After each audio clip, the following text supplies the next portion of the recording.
This is your Fast Life brought to you by Carlyle's Picks. And first of all, I'd like to thank all of my subscribers for all of your support. I really appreciate it.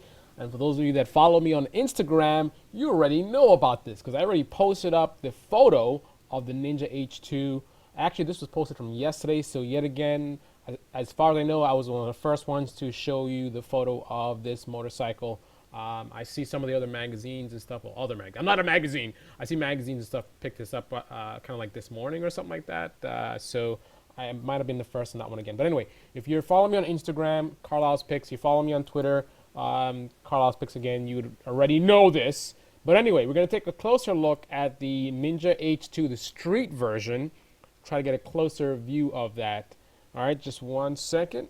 So we had fun with all these teasers from Kawasaki and, oh, we're coming up with a new bike, and it's all exciting and all anticipation. But then the bike was released. The H2R was released anyway. And then they just released this, which is yet another teaser. Now it's a teaser for the street version, and it's just kind of like it's all dark. We can't really see it. Street version. Where's the street version? Let's see the street version. I don't know. It's playing kind of weird.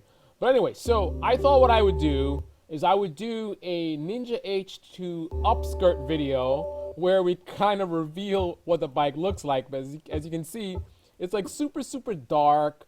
Just so, toying with our emotions here. Kawasaki. We love Team Green, but on the same token, it's like, come on, we want to see this bike, man. We're ready to see the H2R, but the thing is, the H2R, as you know, it's a track-only version, so most of us are thinking, I'll never see one on the road. I'm definitely not going to be able to buy one. So the street version, that's the one that's going to be on the street. That's the one that your buddy's going to get. That's the one that you might actually get. So that's the one that we want to see, what it's going to actually look like. How close to the extreme race edition is that street version going to look, and how powerful is it going to be in comparison to the race version? Some people are like, I hope it's 300 horsepower. Come on, it's not going to be 300 horsepower. Oh, you're going to have a race version and a street version with like the same power. There's going to be a big difference between the power.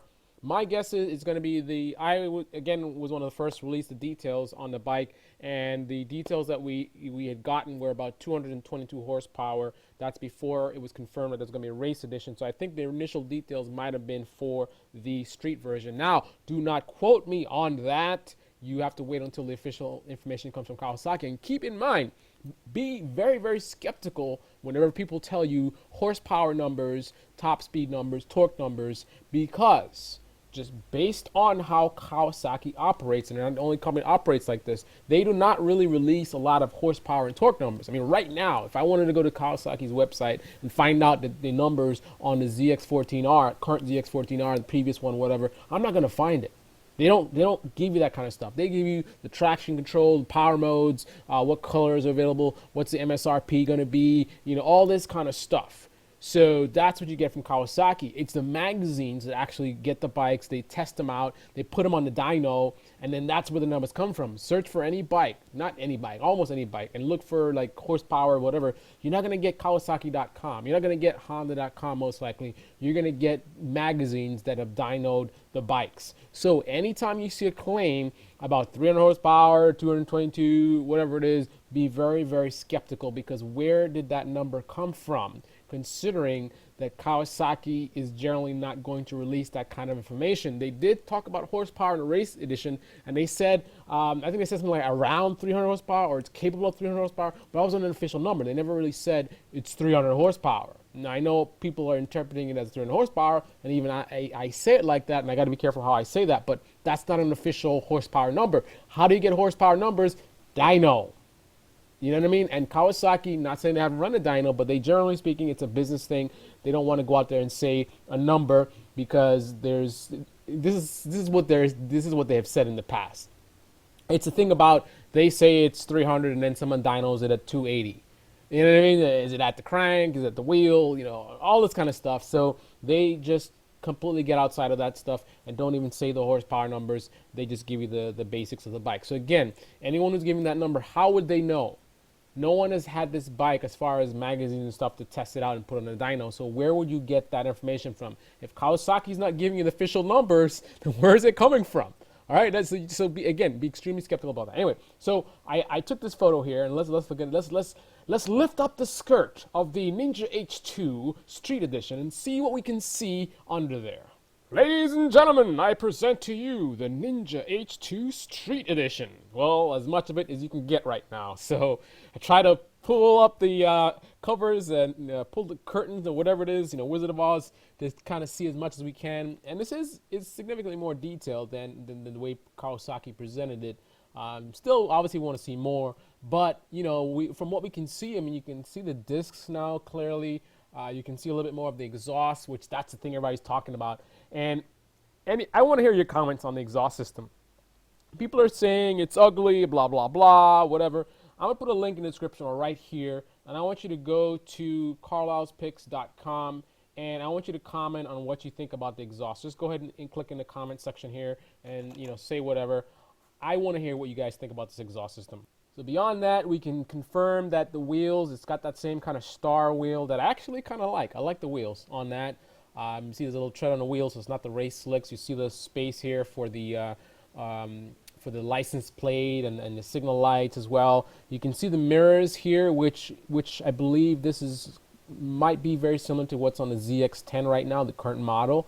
And I think the nice thing about this, generally that I'm seeing, is that this looks very much like the H2R, which is awesome. We were afraid that it was going to be kind of a toned down version, and I'm sure it is power-wise, but I mean, this is a bike where if someone doesn't know bikes, they will think that you have this 300 horsepower H2R, baby. You know what I mean? So that's pretty awesome. Of course, that goes both ways. If you actually do have, well, actually, not really. I was going to say if you actually did spend the money on the H2R, you don't want people mixing you up. That's the thing that Porsche does. Porsche has this thing where you can have a $200,000 car and it looks like a $70,000 or $80,000 model because they all look very similar. That's not the case here. All the Porsche, well, not all of them, but the Porsches are pretty much street cars. So you'll be driving up to a meet in your $200,000 Porsche next to an $80,000 Porsche. You know what I mean? People who don't know the cars don't know the difference. That's not going to happen here. You're not going to roll up to a meet in an H2R and have people not recognize that it's an H2R because it's a track-only bike. The only bike that you're going to see on the street at the meet, Mulholland Drive, one of my favorite roads, is going to be the Street Edition. Right? That's the only one you're going to see on the road. So there's no competition. There's no people mixing it up. All people are going to know is that you have one of the most awesome motorcycles that Kawasaki makes, period, as far as street. Right? That's the most awesome street bike that Kawasaki makes. That is what you're going to get buying this bike, the Street Edition. As far as the Track Edition, well, okay, so on the track circles, people aren't going to know whether you have the track version or you have the street version. But you know what? In the track world, do you think people are going to know that? I mean, people on the racetrack are going to be a little bit more knowledgeable about these things. So they're going to know. So as far as, I spent all this money, I want people to know, I don't really think that's an issue. Because, again, on the track, I think people are going to be very, very clear that you have the track version versus the street version. The only part where this is going to be an issue is on the street. But, again, only one bike is on the street. Right? There's only one bike on the street, so that's not an issue. You can certainly feel proud of yourself for having the H2R. This does not affect that at all. So anyway, there's your mirrors. And everything else, for the most part, looks very, very, very similar, which I think is pretty awesome. You can have this legendary track-only bike, and you're riding something that looks just like it on the street, baby. Team Green! That's what's up. So comment and let me know what you think about the new H2 Street Edition. And before I go, if you have not taken a look yet, then definitely take a look at the interview where I interviewed Ricky Gatson, the legendary drag racer, about the Ninja H2. I have some more stuff that I'm going to be putting out with him talking more details. When we did this interview, he was not able to say too much, but now, he can say a lot more. So just stay tuned for that. But definitely in the meantime, take a look at the interview if you haven't seen it yet. Ricky Gatson talking about the Ninja H2. This is your Fast Life, brought to you by Carlyle's Picks.